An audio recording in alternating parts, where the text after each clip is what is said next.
While I was nearly torn to shreds by a stray dog, my girlfriend was shopping at a fancy boutique with her male coworker. She saw me, the blood and everything. But the worst part? She lifted no damn finger to help. My own girlfriend just leaned in close to that guy and whispered something while shooting me. This looked like I disgusted her? Nah, no way a cute dog like that would bite him. But he's just pulling that stunt to get my attention. Come on, don't bother with him. Later that night, I found a half-used box of condoms by our own bed. Cheese-flavored. The one scent I can't stand. Right then, something inside me just snapped. Calm as I could be, I just picked up my phone and shot a text to an old friend. Hey, I'm interested in that project. Let's discuss it when you're free. The second I hit send, my phone started ringing. Dude, that's awesome. I swear, with you on board, our company will definitely go public in no time. Believe me, it's been so tough without you these past years. We exchanged a few words for a moment, and I hung up just as Meredith staggered through the door. Her breath smelled of booze, her cheeks flushed, and there was pleasure in her eyes and at the corners of her lips. The funny thing is, back when we first met, she wouldn't even touch a drink. I remember those candlelit dinners on our anniversaries. Romantic, except she just waved the wine, saying she was allergic and leaving me to drink alone. But ever since Devon joined the company, Meredith came home drunk more often than not. Randall still up? Heat me a glass of milk. She slurred. She didn't even look up from her phone. Just bossed me around like usual. Didn't take a genius to guess that she was chatting with Devon. He's this genius programmer she just hired.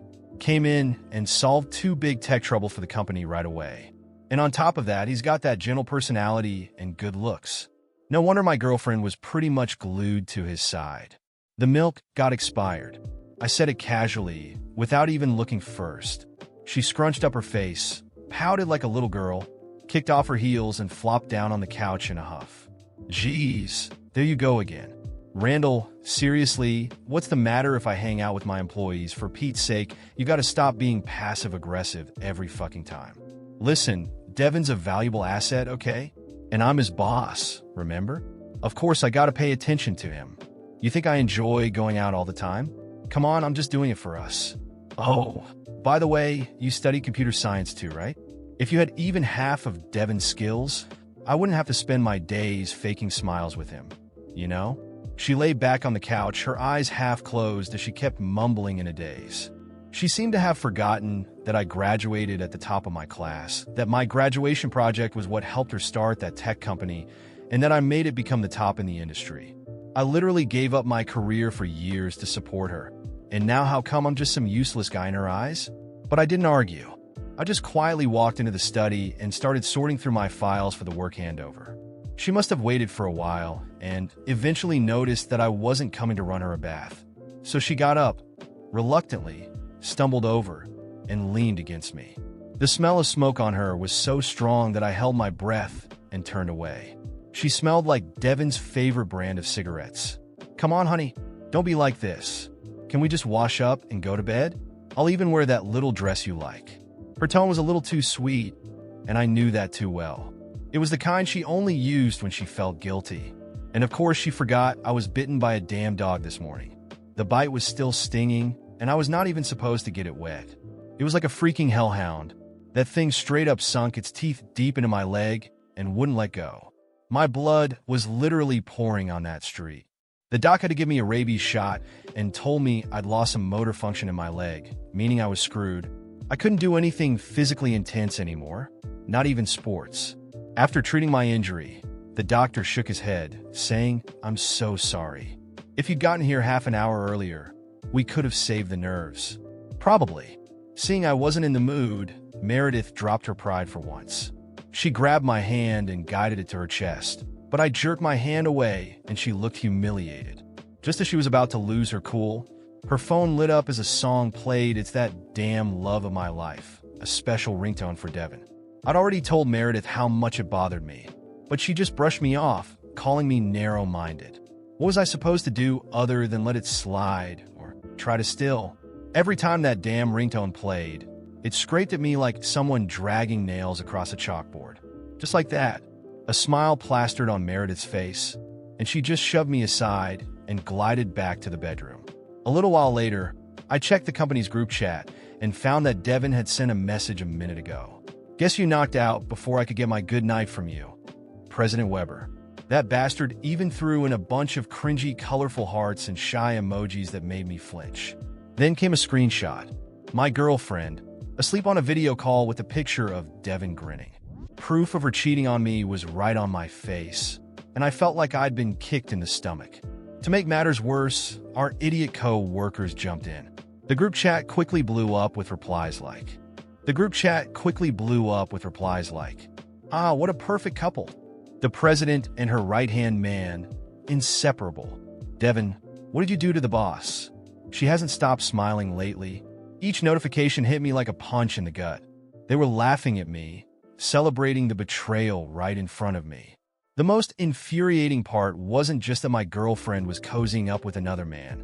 It was how they were treating me like a joke, like I didn't matter at all. I slammed my phone down on the table, feeling my blood boil.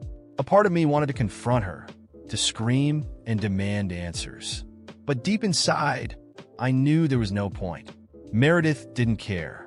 I was nothing more than a convenience to her, a stepping stone she could trample on while climbing higher in her career. And now that she had Devon, I was just an afterthought. A strange calm washed over me. This wasn't defeat, it was clarity. I knew exactly what I had to do. No more arguing. No more begging. She didn't deserve my energy anymore. I walked into the office, grabbed my suitcase, and packed everything that mattered to me. As I looked around the apartment, the place that once felt like our sanctuary now seemed like a hollow shell. Meredith wouldn't notice I was gone until it was too late, and that was exactly how I wanted it. No goodbyes, no last words, just silence. I left the apartment quietly, slipping into the night like a ghost. The cold air hit me, but it felt refreshing, like I was breathing freely for the first time in years. I checked into a cheap hotel and lay on the stiff bed, staring at the ceiling. Despite the uncomfortable surroundings, I felt a sense of relief. I was free. In the following weeks, I threw myself into work. The new project with my old friend reignited something in me, a passion I thought had died. Every meeting, every success felt like a small victory. Investors started to notice us, and soon, we were making headlines. Then came the night our company was officially announced to the public. Just as I sat down to celebrate, my phone buzzed. It was Meredith. I hesitated but decided to answer, curious about what she had to say. "You really left?" she whispered, her voice trembling with disbelief. "I did," I replied, calm and detached. She took a shaky breath, as if struggling to find the right words. "Devon left me, said he didn't want anything serious." "You were right about him." I felt a small, bitter smile tug at the corner of my mouth. The irony was almost poetic. She threw me away for a man who never intended to stay. "I'm sorry to hear that," I said, my tone flat, giving her nothing to hold on to. "Please, come back. We could try again. I've changed, Randall. I swear." Her voice cracked, revealing the desperation she was trying so hard to hide. For a moment, I stayed silent. Maybe some other man would have considered giving her a second chance. Maybe someone still in love would have forgiven her. But not me. Not anymore. I've moved on, Meredith. You should too. And with that, I hung up. But just as I placed the phone on the table and started to unwind, a new message popped up on the screen. It was from an unknown number, but I didn't need to guess who it was. "You really think this is over, Randalls?" It was Devon. Of course, he couldn't let it end so easily. He seemed determined to play his games, to drag me back into the mess he helped create. A wave of anger surged through me, but I kept it in check. I wasn't going to fall for his provocations. Still, something told me Devon wasn't the type to just walk away. He was competitive, ambitious, and now that I had something he wanted, success, recognition, and freedom, he wouldn't back down easily.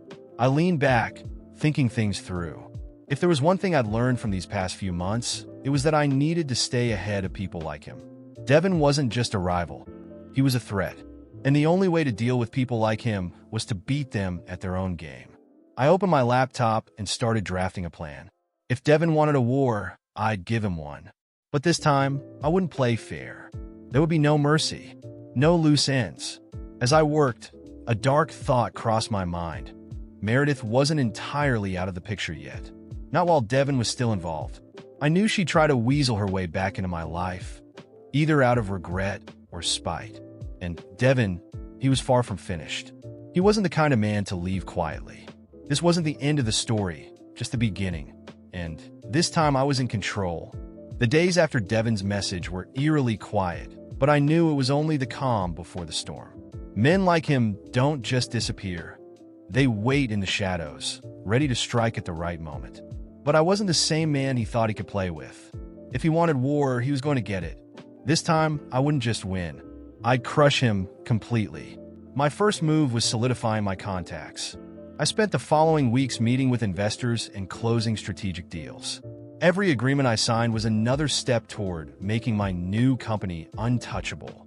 I knew that the stronger we became, the less breathing room Devon would have. And success came fast.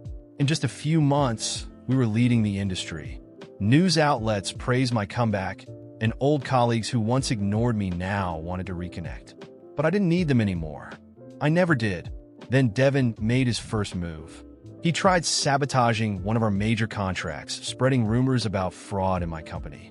But I was already ahead of him. I had everything documented and airtight. The investors didn't fall for his tricks, and the deal went through without a hitch. Meredith, too, tried crawling back. At first, it was subtle. Hey, just checking in. How are you? Then came the apologies.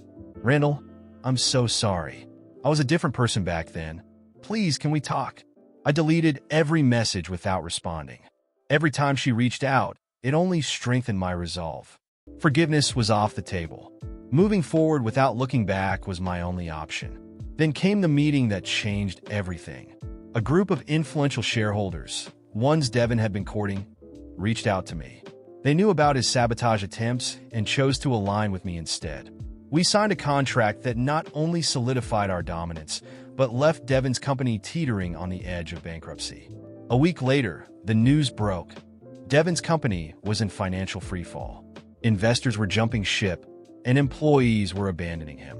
His empire crumbled in days, and I knew it wouldn't be long before he came to me. Sure enough, Devon showed up at my new headquarters. He looked exhausted, his cocky demeanor replaced by desperation. He asked to meet with me, claiming he just wanted to talk. I made him wait. For hours. When I finally stepped into the room, he was slouched on the couch, looking defeated. I sat down across from him, expressionless. Looks like the tide's turned, hasn't it, Devons? I said, my voice cold. He forced a weak laugh, but it sounded more like a cough. Come on, Randall. It doesn't have to be like this. We could work together. I know I screwed up, but you know how it is, business is business, right? I leaned back, pretending to consider it. No, Devon. Business is trust. And you broke it. I stood up, adjusting my watch, and with a calm, measured voice, delivered the final blow. There's no place for you here. Not in my life. Not in my world. Good luck somewhere else. Devon tried to say something, but I was already walking away. Security escorted him out, and that was the last time I saw him. Meredith was next. I heard through mutual acquaintances that she tried regaining control of her company, but her reputation was too damaged. With no allies or credibility, she was forced to sell the business for a fraction of its worth. That's when she came to me one last time. She showed up at my office, disheveled and desperate. Please, Randall, give me a chance. I know I made mistakes, but we can start over. I've changed. Tears streamed down her face, but they no longer moved me. I looked at her for a moment, reflecting on all the times I had fallen for her lies. But not this time. I'm sorry, Meredith. There's nothing left for you here. You made your choice, and I've made mine. Without another word, I turned my back on her, leaving the security team to escort her out of my life for good. With Devon and Meredith behind me, my life fell perfectly into place. My company thrived, growing beyond my wildest expectations. I hadn't just won against them. I had triumphed over the shadows they cast over my life. As success solidified, I began giving talks and mentoring others about resilience and starting over. My name became synonymous with triumph in the industry, and the project that once began as an escape from pain evolved into something far greater than I ever imagined. On quiet nights, I allowed myself to reflect, not with regret, but with gratitude. Every betrayal, every fall, and every moment of humiliation had led me here. And now, I wouldn't change a thing. The final piece of the puzzle was rediscovering my worth. Not in another person, not in a relationship, but in myself. The true comeback wasn't just about success or revenge. It was about finding peace. And that was the real victory, being free,